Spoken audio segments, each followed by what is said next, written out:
शिक्षित करो। ये जितने आप जिन्हें आप शिक्षित कह रहे हो ना, ये शिक्षित नहीं है, ये तो पढ़े लिखे हैं। ये लोग वो पढ़ करके आए हैं जो किताबों में लिख दिया, और जो किताबें लिखी गई हैं वो तो मनुवादी लोगों ने लिखी हैं।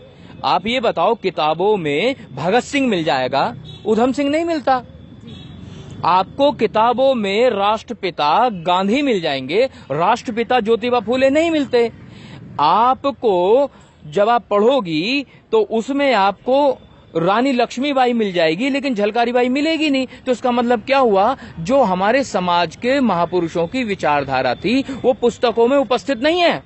और वो जो पुस्तकें हैं, जो पुस्तकें लिखी गई हैं, वो मनुवादी लोगों के द्वारा लिखी गई हैं। तो ऐसे में जो हमारे लोग हैं वो शिक्षित नहीं है, वो पढ़े लिखे हैं। पढ़े लिखे कुछ इस कदर हैं, इतने पागल हैं।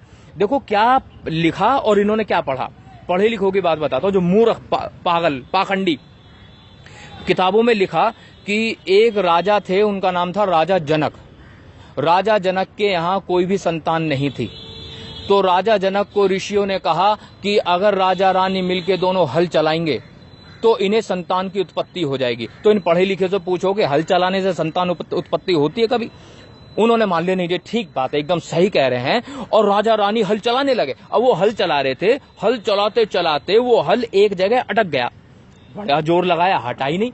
फिर वहां गड्ढा खोदा तो देखा कि उसमें एक मटका निकला, घड़ा। अब घड़ा निकाला तो देखा घड़े में कन्या भी है।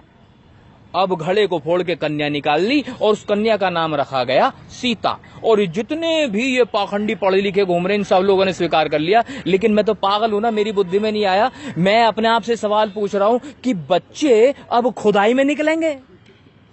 बच्चे ना हो गए, ये हड़प्पा संस्कृति के खुदाई में निकलने वाली चीजें हो गई। बच्चा ना हो गया आलू हो गया, बच्चा ना हो गया मूली हो गया, जो खुदाई में निकल रहा है। इतनी मूर्खता, इतना पागलपन।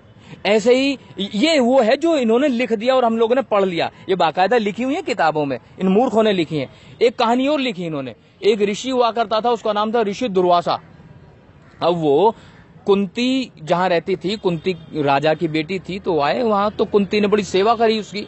अब जब सेवा की तो वो कहने लगा, ऋषि बेटी मैं तेरे को मंत्र देकर जाऊंगा, और मंत्र ऐसा है जैसे वो मंत्र पढ़ेगी तो जिस देवताओं को तो बुलाना चाहिए आ जाएगा।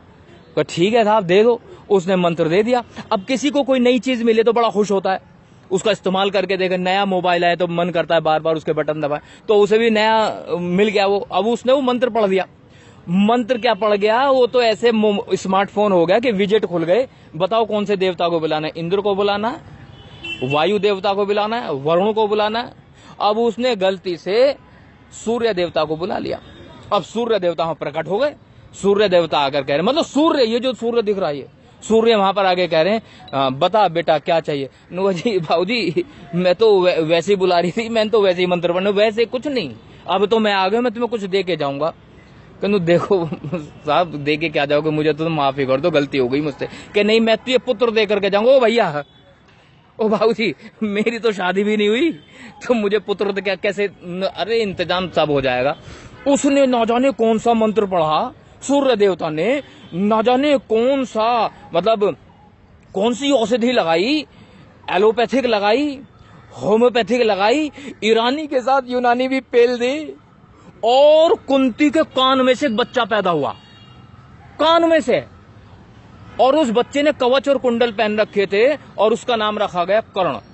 तो मैं ये पूछ रहा हूं भाई, पढ़े लिखे लोगों, पागलों, मतलब बच्चों ने पैदा होने की जगह बदल दी। मतलब कहीं तो कुछ तो पागलपन की कोई तो सीमा हो, मतलब मूर्खता की कोई तो हद हो। कान में से बच्चे पैदा हो रहे हैं। मुझे तो ये बात बर्दाश्त ना बर्दाश्त काबिल है कि जो है कान में से कैसे हो जाएगा। तो मतलब इन लोगों ने तो जो नेचुरल प्रोसेस है वही खत्म कर दिया। इन्होंने निषेचन क्रिया ही खत्म कर दी, सब खत्म। तो मैं ये कहना चाह रहा हूं, जो पढ़े लिखे लोग हैं, जो समझदार लोग हैं, इन्हें कम से कम विज्ञान पे भरोसा होना चाहिए। इन्हें भरोसा होना चाहिए अपनी मस्तिष्क पर, क्योंकि बुद्ध ने कहा है किसी बात को इसलिए मत मानो कि वो किताबों में लिखी है, किसी बात को इसलिए भी मत मानो कि जो है बड़े बुजुर्ग कह रहे हैं, किसी बात को इसलिए मत मानो कि आसपास की दुनिया कह रही है, किसी बात को इसलिए मानो कि आपकी बुद्धि की कसौटी पर सही उतरती तो मान लो, और अगर बुद्धि की कसौटी पर सही नहीं उतरती तो मानना बिल्कुल मूर्खता है। तो इसे जो आपने कहा ना जैसे पढ़े लिखे लोग ज्यादा मान रहे हैं, हाँ मान रहे हैं, क्योंकि उन्होंने वो पढ़ा है जो दूसरे मनुवादियों ने लिखा है। तो मैं ये कहना चाह रहा हूं, जिस दिन हमारे देश में महात्मा ज्योतिबा फूले को पढ़ाया जाएगा, भगवान गौतम बुद्ध को पढ़ाया जाएगा, माता सावित्रीबाई फूले को पढ़ाया जाएगा, पेरियार ईवी रामास्वामी नायकर को पढ़ाया जाएगा, सरदार उधम सिंह को पढ़ाया जाएगा और बाबा साहब को पढ़ाया जाएगा, संत शिरोमणि कबीरदास को पढ़ाया जाएगा, संत शिरोमणि रविदास को पढ़ाया जाएगा, संत शिरोमणि तुकाराम को पढ़ाया जाएगा, संत गाड़गे को पढ़ाया जाएगा, तब कहीं जाकर के इस समाज में परिवर्तन की आप उम्मीद कर सकते हो। क्योंकि अभी जो पढ़ा लिखा समाज है केवल वही पढ़ रहा है जो लिखा गया है। अभी तो हमारे समाज में लिखने वाले ही पैदा नहीं हुए। मैं तो निवेदन करूंगा आपके चैनल के माध्यम से, जितने भी अपने आप को विद्वान समझते हो कि लिखना शुरू करो, इतिहास बदलो। इस देश का जो सच्चा इतिहास है वो सबके सामने आना चाहिए, ताकि हमारे समाज के लोगों को हमारे महापुरुषों की विचारधारा के बारे में पता लग सके।